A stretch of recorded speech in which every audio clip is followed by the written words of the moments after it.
Good morning, good morning, good morning. Wake up, you bitch ass nigga. Get up and get to the motherfucking money. What the fuck is you doing? Sitting at home, laying in the motherfucking bed. It's time to get some motherfucking money.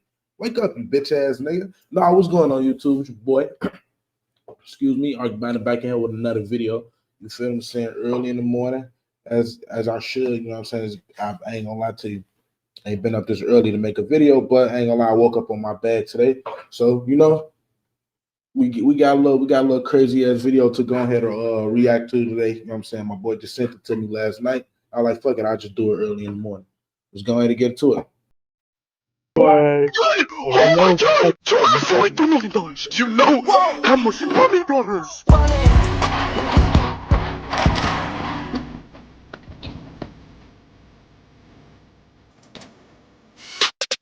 I wake up, flex on down that check, no drip this, tell me what it is. No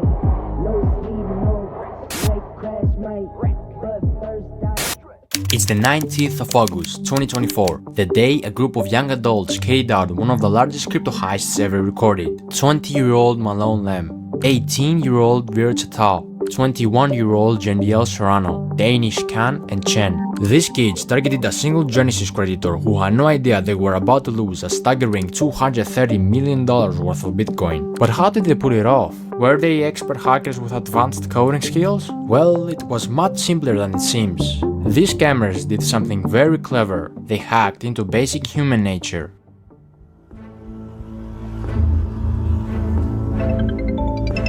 It all began with a phone call, a seemingly harmless contact from Google support. But this call wasn't from Google at all. Using a spoof number, Vir Chatao, also known as Wiz, convinced the victim that their personal accounts had been compromised. With this false sense of urgency, he gained access to the victim's Gmail and iCloud, where he gathered key security information.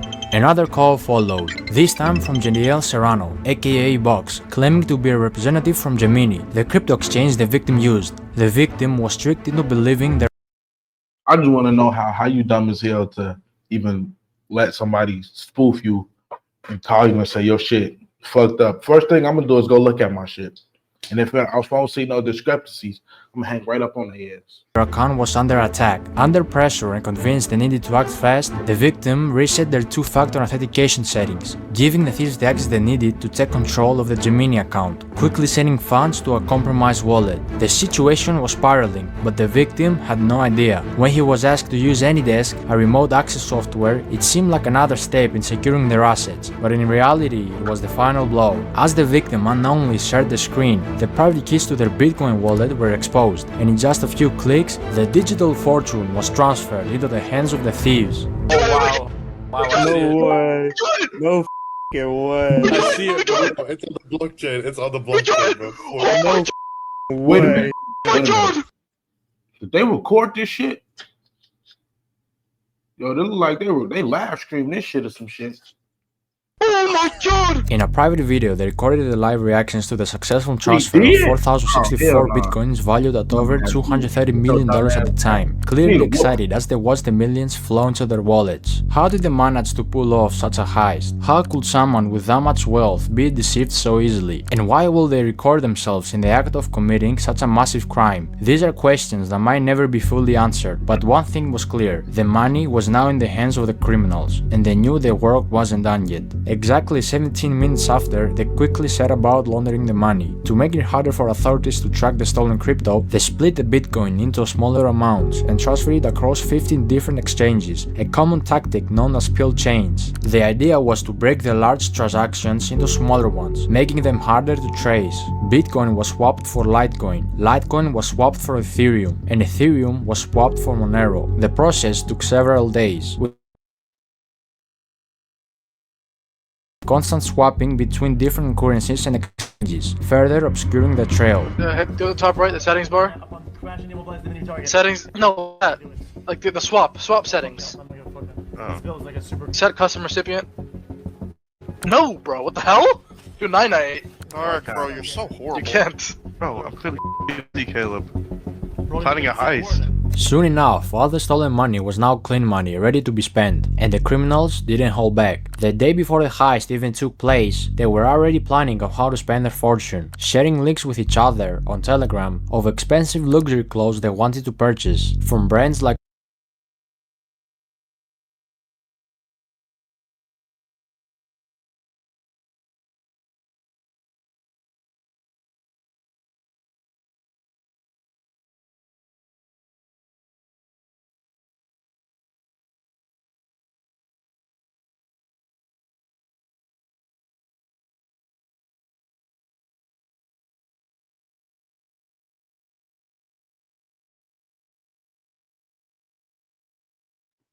My fault, y'all. Back in this bitch again, though. Fucking camera cut off. But how the fuck did they get this Louis video? Vuitton, Givenchy, and Philip Plain. While most of the crew chose to play it safe, keeping a low profile and resisting the temptation to splurge, one man couldn't help but stand out. His name? Malone Lamb.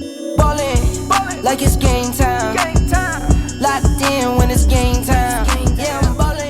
Malone was based in LA, and the moment he got his hands on the money, he wasted no time diving headfirst into a luxurious lifestyle. Everything he had once watched wealthy people enjoy was now within his reach, ready to become his new reality. Nightclubs became his second home. Almost every night, he hit a club, spending ridiculous amounts of money on VIP sections and bottle services. His bar tabs were unbelievable, some nights costing $265,000, $300,000, and even more than $500,000 in a single night. If you were in one of those clubs, you couldn't miss him. Hey, yo, Malone, you going real crazy like it's your birthday. His name will be flashing on signs, and DJs will shout his name, giving him all the attention. Malone! 70 bottles, Malone! Welcome home, Malone. They just hit $100,000 in bottles right now. Jesus, Malone, this is next level. Malone, you're not stopping tonight, right? He quickly became everyone's favorite, because whenever he was around, everyone got to drink for free. He threw around cash like it was nothing, and one time he even handed a DJ a massive 6-liter bottle of Golden Ace of Spades champagne, which could cost anywhere from $25,000 to $60,000. Another time he tipped a DJ $2,000 and had all the unopened bottles in the club sent straight to his house. He even tipped me $2,000. When I tell you the amount of bottles he sent me that I took home, brand new, everything sealed, brand new. But as fun as LA was, it still didn't feel like enough. He craved more attention, more luxury, more extravagance. So what did he do? He chartered a private jet to Miami. There, he took his spending to a whole new level. In Miami, Malone settled in a waterfront mansion. This place wasn't just any house. It was a $10.5 million estate with a $62,000 a month rental price tag. This mansion was massive, covering over 8,500 square feet, with 25-feet ceilings, 10 bedrooms, and a huge pool with a jacuzzi. It had 2 big front gates and a garage with a spacious driveway that was later filled with expensive supercars and luxury vehicles. Malone bought a black Mansory SF90, a white Lamborghini Urus, a fully kitted out white Mansory Lamborghini Urus with baby blue interior, a matte black. I wouldn't have did all that shit. Well, I'm lying. I probably wouldn't have went that crazy, but I probably would have. Yeah.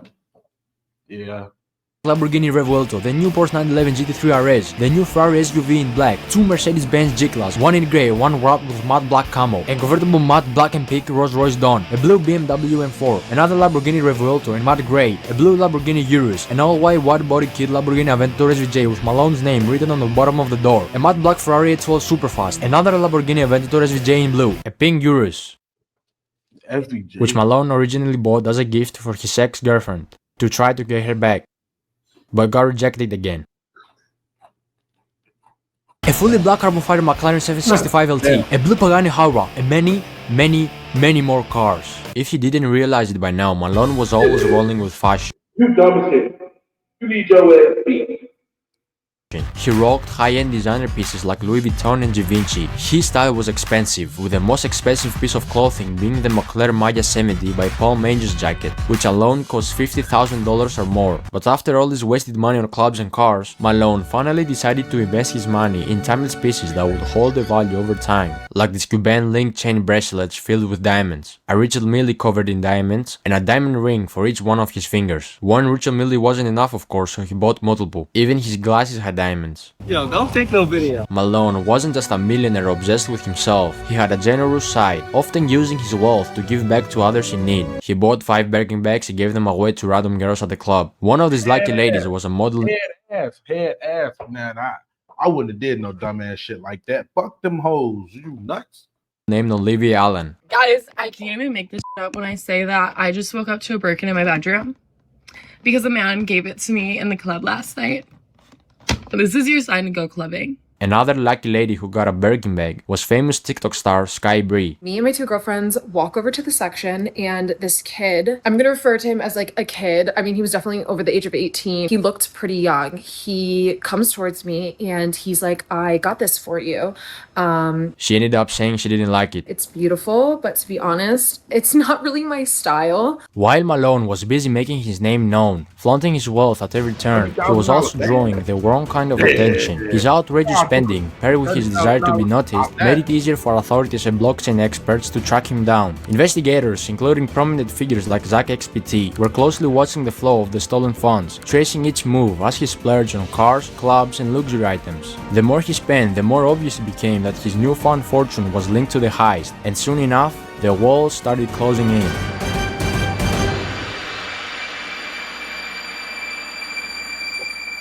Malone thought he was untouchable, but behind the scenes, law enforcement and experts like Zach XPT were already connecting the dots. Through his flashy spending, investigators tracked large transactions linked to the stolen Bitcoin, using blockchain analysis to map out the movement of funds. What's more, both Box and Wiz slipped up during the process of laundering the funds. On several occasions, they accidentally leaked the stolen funds with their personal assets. Wiz, for example, also leaked his full name during a screen recording, while Box reused deposit addresses, making it easier to trace the funds back to them. These mistakes, combined with recorded conversations and digital footprints, painted a clear picture of the criminals' activities. By mid-September 2024, the FBI and other authorities had gathered enough evidence to act. On the 19th of September, federal Damn. Y'all can't fuck with the police. Y'all can't fuck with the police. Y'all can't fuck with the police. Y'all can't fuck with the police. What, the po-po don't play. Federal agents raided Malone's Miami mansion, where he was arrested, surrounded by all the luxuries he had bought with a stolen fortune. We hear boom, and we thought that was shooting in the neighborhood, and we saw a lot of police. This was something that never happened in this neighborhood. Most of the time was a lot of party. It was party because I can hear from my house the music. It was a stark contrast. Malone, who had lived like a king for just a short while, was now being led away in handcuffs. Authorities were able to freeze over $9 million in stolen funds, with $500,000 already returned to the victim. However, a significant portion of the stolen money remains in cryptocurrency wallets. At the time of making this video, $21 million linked to Box is still sitting in one wallet, while Virtual. Well, you know what I'd have been doing? I don't want the Ethiopia. I don't want the fucking Africa or some shit. I don't want the guy to offshore account, bro. Also known as Wiz, has around $39 million tied up to his account. Additionally, $4 million of Malone's funds They don't have that bank account shit where you gotta report to the US. remain untouched in another wallet. But what happened to everything else he bought? The cars, the clubs, the private jets, and all the flashy stuff. See, when a criminal buys luxury items, like cars, with stolen money and later gets arrested, the government steps in and seizes those assets through a process called asset forfeiture. This allows law enforcement to take control of anything purchased with illegally obtained funds, such as cars, houses, or expensive jewelry. Once these assets are seized, they are usually put up for auction. In many cases, dealerships or buyers, including the same dealer who originally sold the cars, can purchase them again, often at a lower price. That's how you go get cheap supercars and shit. You know what I'm saying? Go to like either what is it called? It's called when the police come to the repo, a repo website that that is like when the dealership don't buy the car back, or like the bank don't buy the car back, and now it's just sitting in a federal lot or a state law lot. And you can just go back, like it's kind of like Copart, but on a different level. That's where you go get like ex-police car from. Like, say if you wanted to go get an ex-drug dealer car for some fucking reason, you want to go get an ex-drug dealer car. They can't sell it back to the pub, or they can't give it back to the dealership, or just the dealership don't buy it back. That's how you go get cheap supercars and shit like that. price than they were initially sold for. The money made from these auctions then is used in a couple of ways. A portion of it will go toward compensating the victims of the crime, helping to recover some of the stolen funds, while another portion could be used to cover the cost of the investigation and legal proceedings. If the victim is lucky, he can get 50 to 65% back after the auction and administrative fees, the cut the investigators will get. However, in Malone's case, 3 of the cars he purchased, the Mandarin Lamborghini Urus, the Lamborghini Revuelto, and the Porsche 911 GT3 RS, were later transported to LA following his arrest. These cars were spotted by EFF Spot, a popular YouTuber who is known for his rare and expensive car spotting videos. In this particular video, both the Revuelto and the Porsche appeared with noticeable damage. The Revuelto had significant front-end damage, while the Porsche was dented in the rear, suggesting that the Revuelto had likely rear-ended the Porsche. This kind of damage will undoubtedly decrease the value of these cars. And that's how you also get a more cheaper car. If you get a cheaper car, a supercar, or like a little foreign car, and it's damaged, but not damaged enough where you can't fix it, sometimes police don't get no fuck. They'll take your shit and kick the window in. You know what I'm saying? That's what they do. You know what I'm saying? On some hating shit. But on the good part, if you're looking for cheap supercars like that, that's how you do it. Go to like a federal website, a federal repo website. They got fucking everything on that bitch, from old military vehicles to old fucking police vehicles to old Rolls Royces, everything. You got that bag, you can spin it. You know what I'm saying? For way cheaper than what you go get it from the dealership from, and you get the title, and you get the you know what I'm saying, and you charter it for less. You know what I'm saying? From going to the fucking dealership.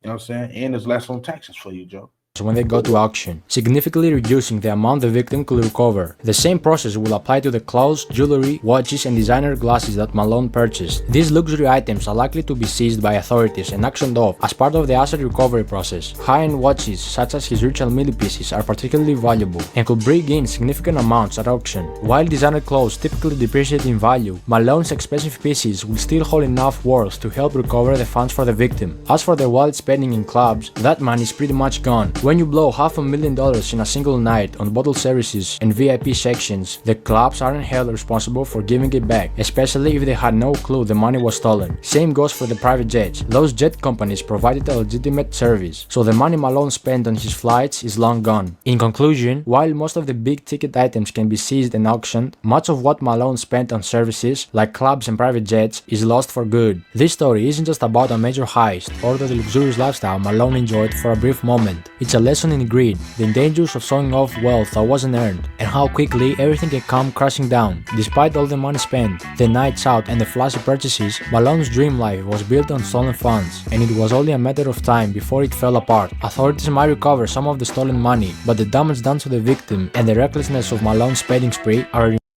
Let me go back to that motherfucking receipt, boy. Let's just do this now. stolen money, but the damage done to the $569,000, $303,000, and this one on the end, all the way to the right, $500,000 bones. Nigga, that's over $1 million, cuz. Spent on fucking, bro, what the fuck? They charged this nigga 15 bottles of Don Julio 1942, 30 bands, 30 bands, 30 bands. Ace of Spade, 2 bottles of Ace of Spade cost this nigga $70,000. Boy. The victim and the recklessness of Malone's spending spree are a reminder of how easily things can slip away. For Malone and his friends, what started as a wild ride of lavishness ended in arrests and their names tied Listen, you dumb shit. You need your ass beat. to one of the biggest crypto crimes in history. In the end, this heist shows us that no matter how clever the crime or how big the payout, the law always catches up, and the price they paid was far greater than the short-lived luxury they enjoyed. All I gotta say is, y'all can't fuck with the police. Y'all can't fuck with the police. Y'all can't fuck with the police. Y'all can't fuck with the police. Y'all better stop playing with that police, boy. But on some real shit, you looking for a cheap supercar? Go to a federal website, federal auction website, or a federal damn, what's that fucking word when they come repo? Yeah, repo. a federal repo lot. That's how you go get cheap supercars, cheap watches, cheap clothes, cheap. Well, I ain't gonna say cheap clothes because sometimes that don't really add up. But the watches, houses, hey, you can go get a house from that shit. You know what I'm saying? And it depends on your agent. Depends on you as a person. You ain't got no background, no criminal background history. That shit also play a factor in it. You know what I'm saying? I does my research, cuz. You know what I'm saying? Hey, if you see me in a Lamborghini with a broken hood on it, hey, don't worry about how I got it. Just know. Went to that federal, you know what I'm saying? But y'all can't fuck with the police. Y'all can't fuck with the police. Y'all can't fuck with the police. Y'all can't fuck with the police. Let me stop playing. Hey, man, go ahead and like, comment, subscribe, man. We're going to keep posting these videos, man, back to back, back to back. Might post today. You know what I'm saying? Might post again today. You feel what I'm saying? But I appreciate everybody. I appreciate all the love. We have 373 subscribers right now. We got to get to 400 by the 31st. You know what I'm saying? Even if we don't make it, we still gonna grind. Don't you know what I'm saying? Don't nothing stop this grind. You feel what I'm saying? Hey, shout out to all the real ones out there, man. Appreciate it. We gone.